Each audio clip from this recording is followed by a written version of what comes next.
Il y a un truc que la plupart des gens savent pas sur la façon dont notre cerveau fonctionne, et pourtant ça peut littéralement déterminer la qualité de notre vie. Ça peut autant nous aider à vivre une vie super épanouissante qu'on adore, qu'une vie totalement catastrophique qu'on déteste. Le truc, c'est que notre perception du monde, c'est pas la réalité. On perçoit pas le monde tel qu'il est vraiment, on perçoit le monde tel qu'on voudrait qu'il soit. Et ça vient d'un filtre que notre cerveau a créé, et si ce filtre est mal réglé, il peut littéralement te bloquer dans la vie sans même que tu t'en rendes compte. Mais la bonne nouvelle, c'est qu'en faisant un tout petit ajustement là-dedans, tout peut devenir beaucoup plus simple. On va voir des opportunités qu'on voyait pas avant, on va se débarrasser de plein de galères et notre vision de la vie tout entière va changer. Et c'est exactement ce qu'on va apprendre dans cette vidéo, c'est un des sujets les plus passionnants possibles, alors reste bien jusqu'à la fin. Si je te demande de chercher autour de toi tous les objets qui sont rouges, tu vas regarder autour de toi et tu vas chercher tout ce qui est rouge. Et si je te demande ensuite sans regarder quels objets sont bleus, il y a des chances que tu commences à bégayer. Et ça, c'est à cause de ton système d'activation réticulaire, ton SAR. J'ai déjà commencé à parler de son importance dans la vidéo sur l'immersion, mais aujourd'hui, on va creuser encore plus loin. Le SAR, c'est la partie de notre cerveau qui va filtrer les milliers d'informations qu'on reçoit chaque jour. Des images, des pensées, des sons, des odeurs, etc. Et elle va faire en sorte de garder que les informations qui l'intéressent. Là, maintenant, tout de suite, t'es bombardé de plein d'informations, et si t'arrives à te concentrer sur cette vidéo, c'est parce que ton SAR est en train de filtrer tout le reste. Il y a sûrement des bruits autour de toi, il y a sûrement d'autres choses dans ton champ de vision, il y a sûrement des odeurs, etc. Et d'ailleurs, il y a des chances que quand j'évoque ça, si je te dis qu'il y a des bruits autour de toi, d'un coup, tu vas te mettre à concentrer sur les bruits qui sont autour de toi. Tu vas dire, ah ouais, c'est vrai, il y a plein de bruits autour de moi, mais je faisais pas attention. Le but du SAR, c'est de filtrer tout ce qui est inutile pour pouvoir nous concentrer sur tout ce qui nous paraît important à ce moment précis. Donc, dans les millions d'informations inconscientes, notre cerveau, il va prendre les informations qui nous intéressent et il va les rendre conscientes. Et c'est un filtre qui est totalement subjectif et propre à chaque personne. On va filtrer selon notre passé, notre éducation, nos croyances, nos objectifs, nos peurs, etc. Par exemple, si tu as peur des araignées, dès qu'il va y avoir une forme qui ressemble un tout petit peu à une araignée dans ton champ de vision, ton cerveau va direct se concentrer dessus. Alors qu'une autre personne qui en a absolument rien à faire, il va même pas le remarquer. L'exemple le plus connu pour parler du SAR, c'est quand tu vas acheter une nouvelle voiture d'une certaine marque, tu vas te mettre à voir cette voiture absolument partout dans la rue et tu vas croire que tout le monde l'a. Pareil, si tu achètes une nouvelle montre, tu vas te mettre à regarder les montres de tout le monde. Tout ça, c'était déjà là, c'est juste qu'avant, c'était pas assez important pour nous pour qu'on puisse se concentrer dessus. Et maintenant qu'on a bien compris ça, on va voir pourquoi est-ce que ça a un impact aussi important dans notre vie. Notre cerveau filtre toutes les choses sur lesquelles on se concentre, un peu comme si on avait des lunettes magiques qui nous permettent de voir que ce qu'on avait envie de voir. Donc on ne fait pas l'expérience de la vie elle-même, on fait l'expérience de la vie sur laquelle on se concentre. Notre monde intérieur définit complètement notre monde extérieur. On ne voit pas la vie de manière factuelle, on voit la vie selon notre propre perception. Ça veut dire que deux personnes peuvent faire l'expérience d'exactement la même situation et avoir deux perceptions qui sont totalement différentes. Par exemple, quelqu'un qui aime le jardinage, quand il va marcher dans la rue, il va s'intéresser aux fleurs, il va regarder les arbres, il va regarder les jardins des gens. Moi, perso, quand je marche dans la rue, je m'intéresse plutôt aux voitures. Dès que j'entends un bruit de voiture, je vais me retourner pour savoir ce que c'est. Une personne célibataire va se concentrer sur les personnes de l'autre sexe. Elle va regarder les autres et elle va se demander est-ce qu'il est beau, est-ce qu'il me trouve beau, est-ce qu'il m'a regardé, etc. Un businessman, il va marcher dans la rue et se concentrer sur toutes les idées de business autour d'eux. On se concentre sur toutes les choses qu'on estime utiles, on se concentre sur toutes les choses qui vont valider nos croyances. Et tout ça c'est bien beau, mais ça nous mène à deux problèmes. Premier problème, on vit pas dans le monde des bisounours, on n'a pas que des croyances positives, on a aussi des croyances négatives et des croyances limitantes. Ça veut dire que par moment, on va voir la vie à travers des lunettes négatives. Certaines choses sur lesquelles on se concentre vont nous pourrir la vie. Et plus on va se concentrer dessus, plus notre vie va se dégrader, plus on va être stressé, plus on va être en colère, plus on va être triste. Par exemple, certaines personnes pensent qu'on vit dans la meilleure époque de tous les temps, pendant qu'il y a d'autres personnes qui sont persuadées qu'on vit dans la pire époque possible où c'est l'anarchie totale. Et pour reprendre l'exemple des personnes dans la rue, il y en a qui vont se concentrer sur le jardinage, les voitures, etc.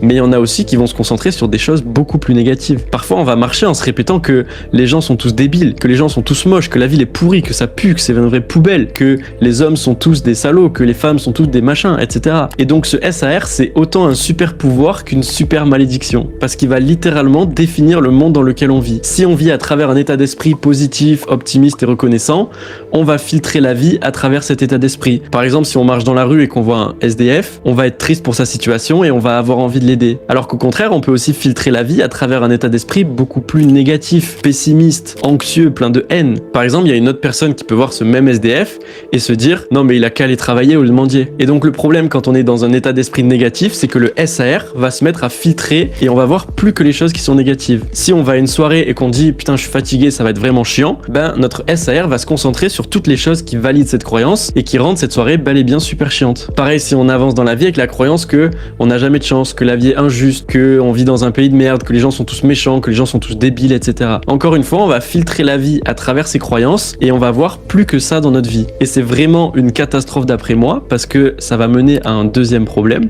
On renforce ce sur quoi on se concentre. Et en se concentrant sur nos croyances négatives, nos peurs, nos douleurs, etc., on va les renforcer dans notre vie. Si tu penses que tu vas passer une soirée de merde, tu vas te concentrer sur toutes les choses qui sont pourries et tu vas bel et bien passer une soirée qui est pourrie. On t'a renversé 2 gouttes d'un verre dessus, il y avait plus de PQ, t'as perdu au beer pong, la musique te plaisait pas, etc. On va chercher activement les situations qui prouvent cette croyance. Et c'est catastrophique parce que ça mène à ce qu'on appelle des prophéties autoréalisatrices. Tu seras tellement concentré sur le négatif qu'il va finir par arriver dans ta vie. Si t'es persuadé que la vie est injuste et que t'as jamais de chance, le jour où tu verras une opportunité, tu vas croire que c'est trop beau pour être vrai et tu vas même pas la saisir. Si t'es persuadé que le monde est méchant ou que les hommes et les femmes sont tous des salauds, le jour où tu vas rencontrer une personne géniale, tu vas douter de cette personne et tu vas saboter ta relation. Si t'es persuadé qu'on vit dans la pire époque possible, que l'État nous manipule, que l'inflation c'est terrible, le jour où t'auras un rêve ou un projet, tu vas même pas essayer de le lancer parce que c'est la réalité dans laquelle tu vis. On renforce tout ce sur quoi on se concentre et notre monde intérieur va définir notre monde extérieur. Et tu sais quoi, on peut se dire qu'il y a une part de vérité dans tout ce que je viens de dire. Peut-être que le monde a une part de méchanceté, peut-être qu'il est injuste, peut-être qu'on vit dans une période où c'est l'anarchie complète. Je parle pas de vivre dans une illusion où tout est rose. Sauf qu'encore une fois, c'est qu'une question de perception. Il y a d'un côté les avantages et d'un côté les inconvénients sur lesquels est-ce que tu vas choisir de te concentrer.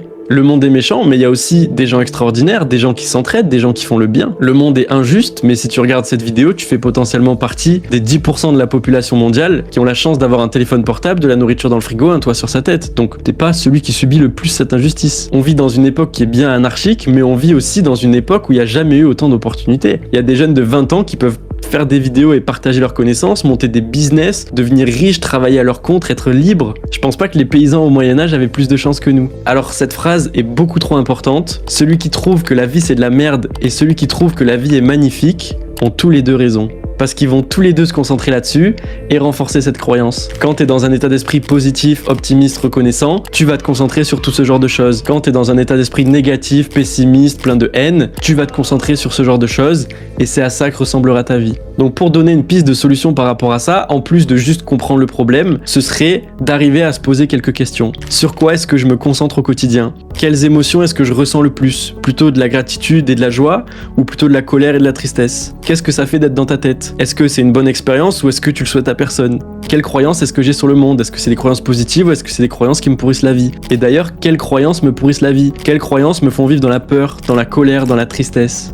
Et après avoir fait ce travail de mieux comprendre et de prendre conscience de notre façon de penser, on va essayer de repérer les moments où ça refait surface dans notre quotidien pour pouvoir les reformuler en quelque chose qui va nous donner plus de pouvoir. Il y a une structure qui est incroyable pour détruire ces croyances limitantes, c'est « j'ai la croyance que, merci à cette croyance de me protéger de, la vérité c'est que ».